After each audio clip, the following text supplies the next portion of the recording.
how's it going? You know, I get ready to go downstairs, and I thought, you know what? I'm going to look through some of the pop cans, the old vintage pop cans I have over there, and see what's in there. Well, I started looking through it and decided, well, you know, I want to pull like 20 of them out and do a quick video to give kind of a preview of what I'm talking about. And then I'll have, you know, the first number of ones that I can go ahead and list for sale. So that's what we're going to do. We're going to look at some old vintage pop cans. So these are pop cans that are from, I want to say some of them, I mean, it might be as old as like the late 50s or early 60s. Most of them are probably in the 70s. They are the old steel cans. They're steel around the outside, then they have the aluminum top and bottom, and they actually have the not just the pull tab where you pulled it and pushed it in, but it actually had the, you know, they had the top so that you actually pulled off and it had like the teardrop opening in it. So they're old cans, and you might not think, well, is there actually a market for that? I wondered the same thing. But there is, and justifiably so, because a lot of these, their designs, their logos and stuff have changed over the years, and people like the old vintage look of some of the old logos. Some of them still have the logo in the exact same way it was back when they first started, which is another reason why people like the old vintage cans, because it's showing, you know, that same logo that they still use today for, you know, brands that are still in operation. And then some of them just had like promotions at the time, which I was kind of surprised when I started going through the cans. I found some that I think might actually have some decent value, if not much bigger value than what I'm aware of at the moment, because I didn't realize I had them. You got to remember, me and my brothers, in particular my middle brother Mark, we both had kind of our own collections of pop cans growing up, you know, in our teens, you know, from pre-teen up through our teens. We kind of stopped, you know, when we both got in our teens because, you know, other things came about. You know, for me it was skateboarding and BMX freestyle and girls. So I kind of got away from spending my time looking for pop cans.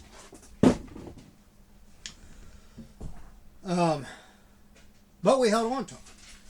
And now my brother, Mark, my middle one, I have two brothers, Mark and then John, the oldest of us three boys.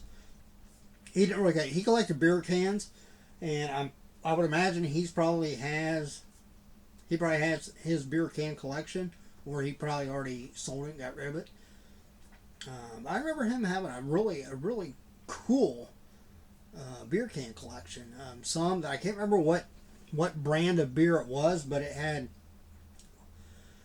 like every month or so they would release a new can that had this like real ornate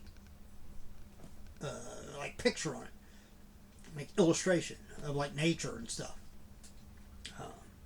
But me and Mark, we collected pop cans, and Mark lives out in Seattle, so you know he had no reason, he had no desire to try to have them shipped out there or anything like that.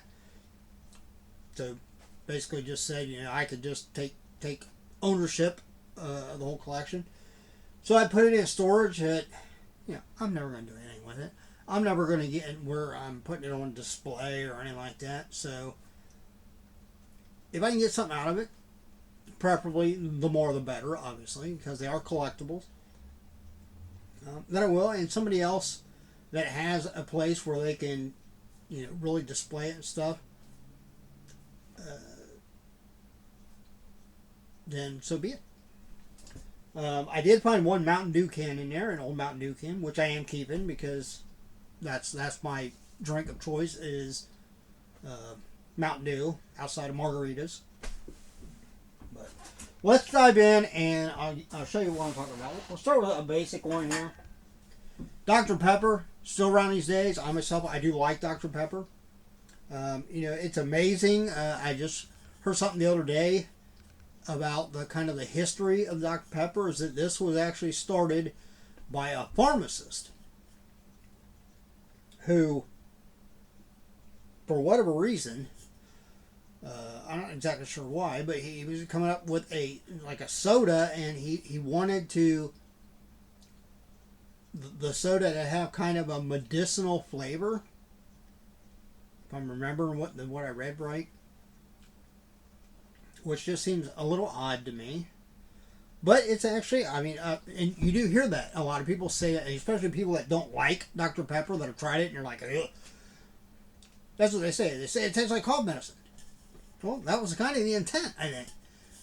And I'm almost wondering if it's kind of like a reverse psychology thing, to where, this pharmacist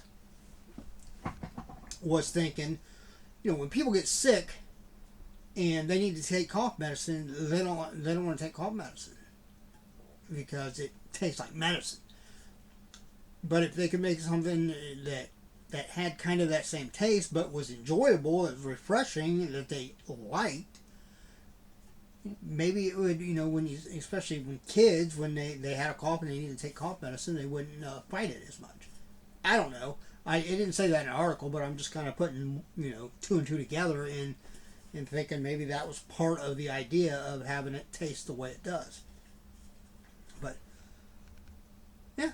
So here's old Dr. Pepper can. As you can see, it's similar to cans of today. It's basically the same size, but it's more perfectly straight up and down, flat top and bottom. And again, I'm pretty sure, actually this one might be all aluminum. I can't remember exactly when. I want to say it was probably in the 40s. I would imagine it was probably around World War II, when the soda manufacturers switched over to doing their cans in all aluminum, because obviously they probably needed the steel for the war effort. So this one kind of feels like it might be all aluminum.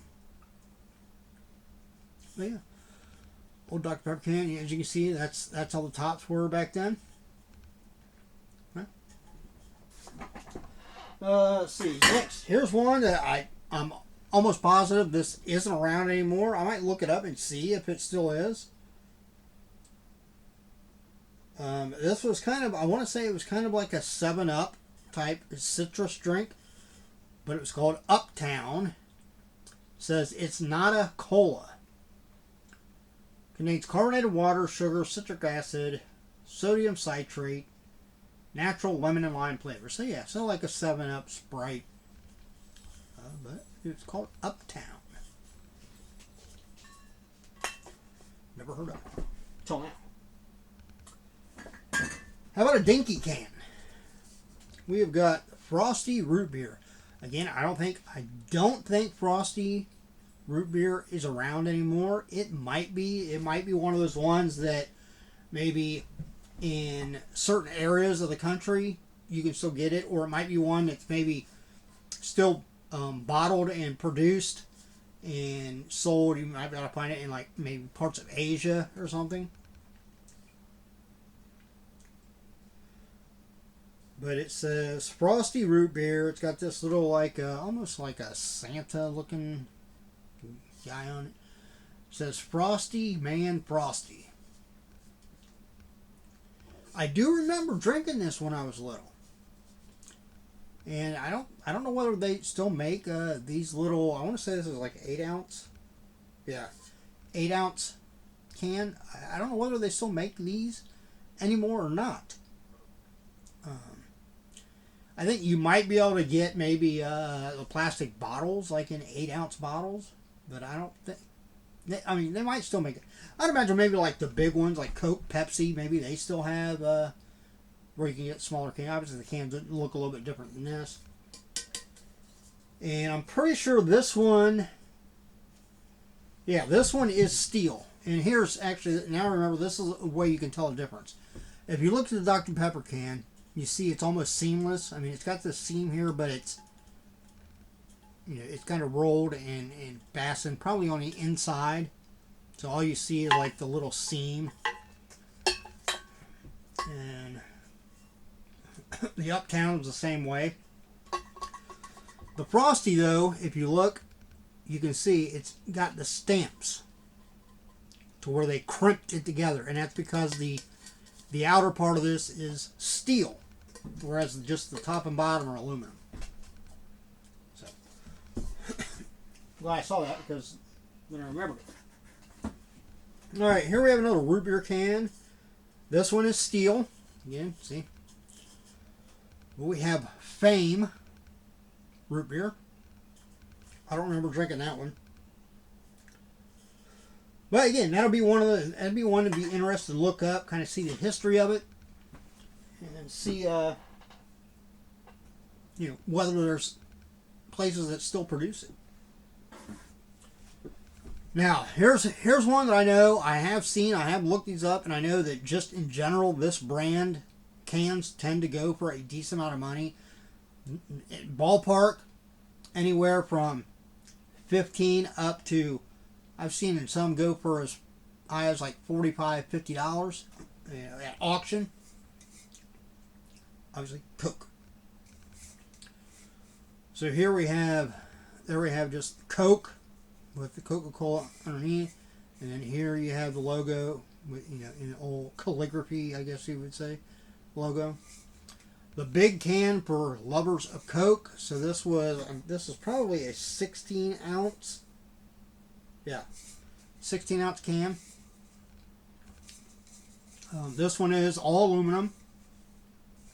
Still got the old top on it. But yeah, so I'll be interested to look that up and see kind of what those gone for. All right, let me see. Do I have any other? Okay, here. And to combat Coke, obviously, you know, some people fall in two categories. Well, three categories. Either one, you're a Coke person.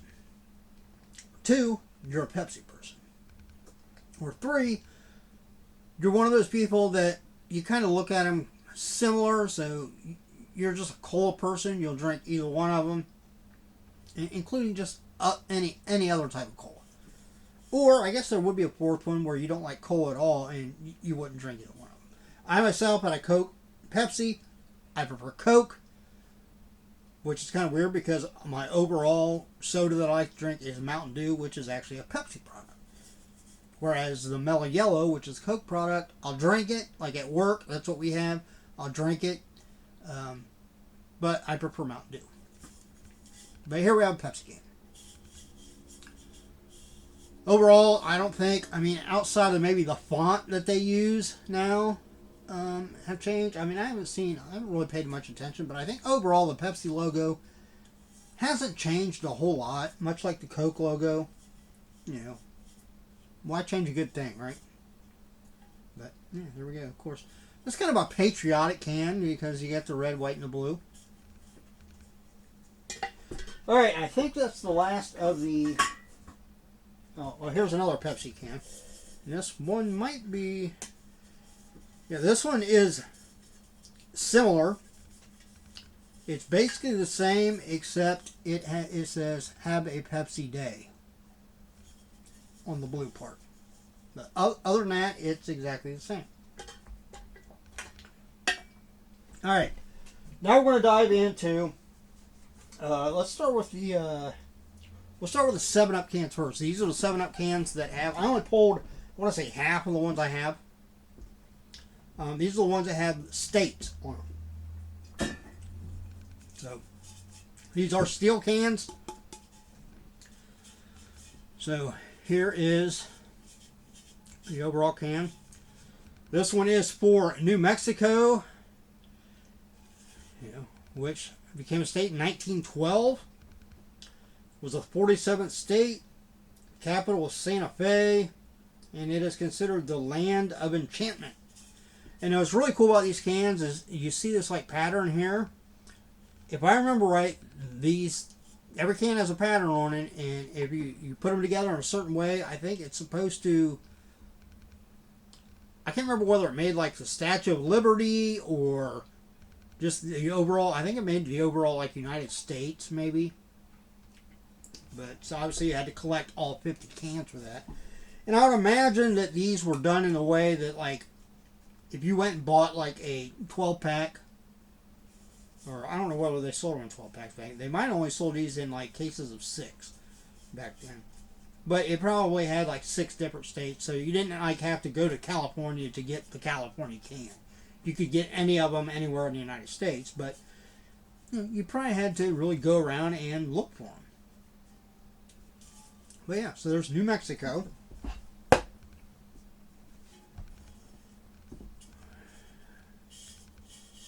Michigan, 1837. The 26th state, capital is Lansing, and it is the Wolverine state.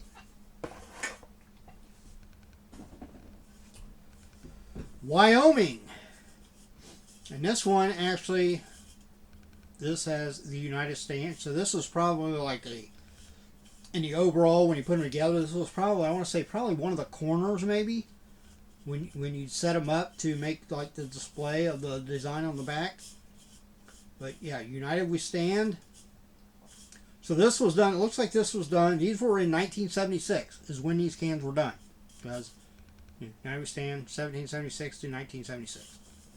This one's for Wyoming. Can we State, 1890. 44th state. Capital is Cheyenne, and it is the Equality State. Next, we have got Pennsylvania, 1787, the second state. Capital is Harrisburg, and it is the Keystone State. I just noticed this this one for the Wyoming, it looks like to try to salvage the top of it, there was a little hole poked here to let the air come in, and then it was done on the bottom with a opener. I don't know why. That would have been probably my brother that did that. I don't know. I wouldn't do something like that. Alright, next we have Wisconsin, 1848. 30th state, capital is Madison, and it is the Badger State. Next, we have got California, 1850. It was the 31st state, capital Sacramento, and obviously it's the Golden State.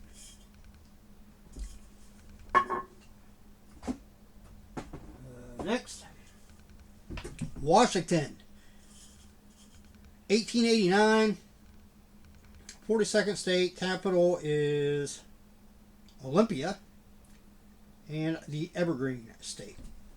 It's actually where my brother lives. Mark, he lives out in Seattle. Kind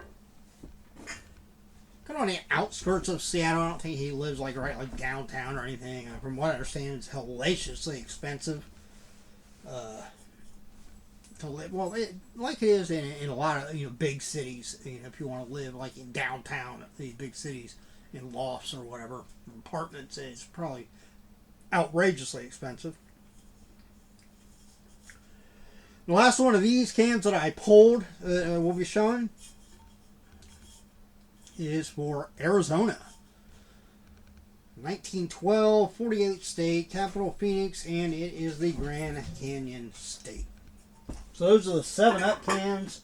I don't believe I have all 50 of them. I want to say I probably got maybe 6 or 7 more over there. So now, other ones that I found that I think, again, are going to be worth a lot more than others, just because of the promotion that was being done with them at the time. They are RC Cola. I believe RC Cola is still around. It's not as prominent, but it's obviously Royal Crown Cola. It says me and my RC. But what make these cans so interesting? Obviously, they're all aluminum, as you can tell. It's just got the regular seam on it.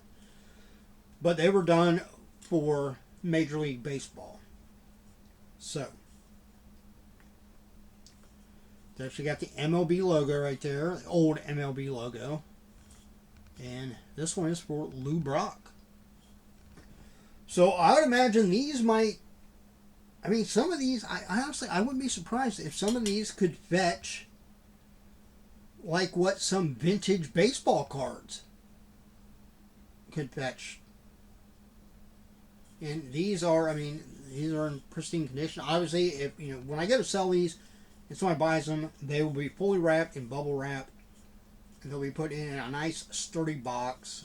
Obviously, fragile will be put on it. But yeah, Lou Brock, the St. Louis Cardinals outfielder. He was the All-Star 1967, 71, 72, 74, and 75.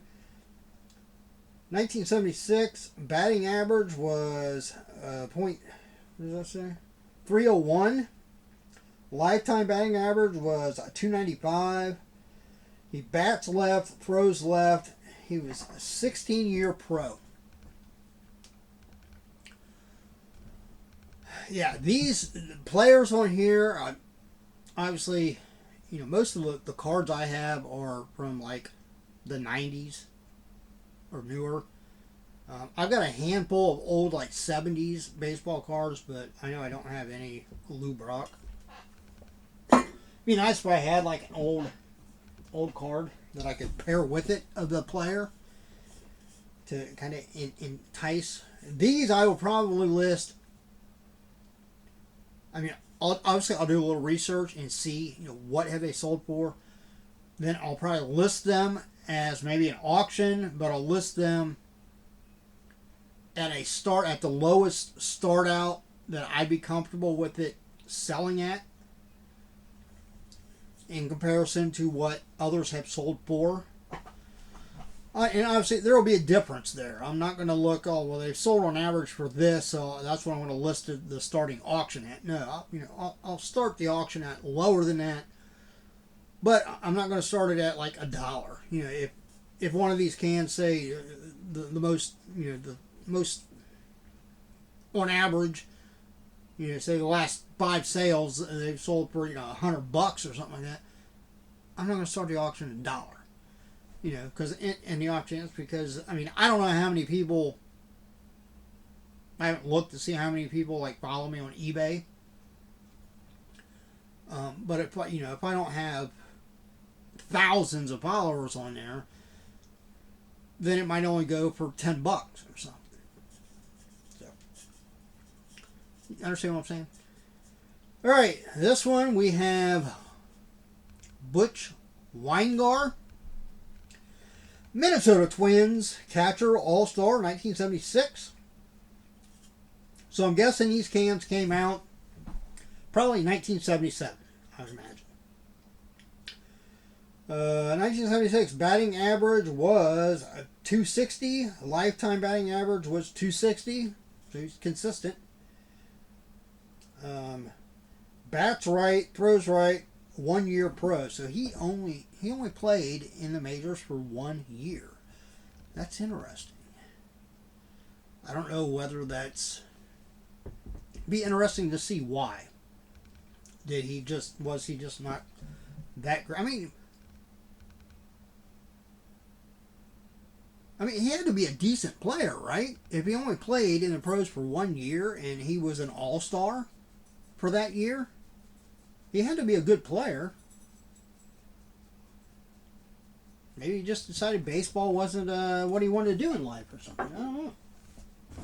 All right, 2 more cans and then the video will be done. But I will do this as I go through more and more cans. I'll do videos like this so you can see what are we coming up. This one I know I have a card of his, I don't think I have it listed. I might have it listed. I'll have to look. But if I don't, maybe I'll pull that card out and I'll pair it with this. Kind of sweeten the pot, if you will. How about a Steve Garvey? Los Angeles Dodgers, first baseman, All-Star in 1974 and 1976. 1976 batting average was .317. A lifetime batting average was a .297. Bats right, throws right, and he was in the Major League Baseball for 8 years. Well, at this time, at the time these were produced, he was 8 years pro. So I'm pretty sure he played longer than that. All right, last one. RC Cola. We have got another legend. Jim Palmer, Baltimore Orioles pitcher, All-Star 1970, 1972, or 1970 through 1972, and 1975. 1976 won-loss record was 22-13. Earned run average was 2.51. Throws right. 11 years pro at the time these cans were produced. So, there you go. That is kind of a preview of the vintage cans that I have. That again, I'm gonna have to do a little research on them before I list them. But I'll list them for less than what they've recently sold. Well, I don't even know whether they've recently sold, but for whatever sales there have been of these, some of these might maybe never sold. So I can maybe set the price for that and see if somebody wants it. But I'll price them accordingly. And like I said, the Coke can, I might do as an auction, or I might just list it in the ballpark of what they've sold for. The other ones I'll probably just kind of look up and find like a good price to put them at. State ones, it'll depend. If it looks like I might have a better chance at getting more if I put it as an auction, I'll do that. Otherwise, I'll just list as a buy it now. The baseball ones, though, I most likely will probably do all of those as auctions. And again, I'll list the starting auction price at what I'm comfortable with it. If only one person bids and they get it for that price, then so be it. But stay tuned for that. Obviously, I'll have some more content regarding this because I still have. This is only like a tenth of the cans that are in the one box, and then there's a whole another box of cans. So, and I might even have another box of cans. Actually, I think it's the only two boxes I had, but no, I'll have to look again in my storage closet. All right, that's it. Let me know what you think. What do you think of the old vintage cans? How many of you out there were, among us in the late 70s, and you remember some of these cans? Let me know down below. As always, look out for yourself and everyone around us. We have a much better chance of staying safe and healthy. And until the next time, see ya.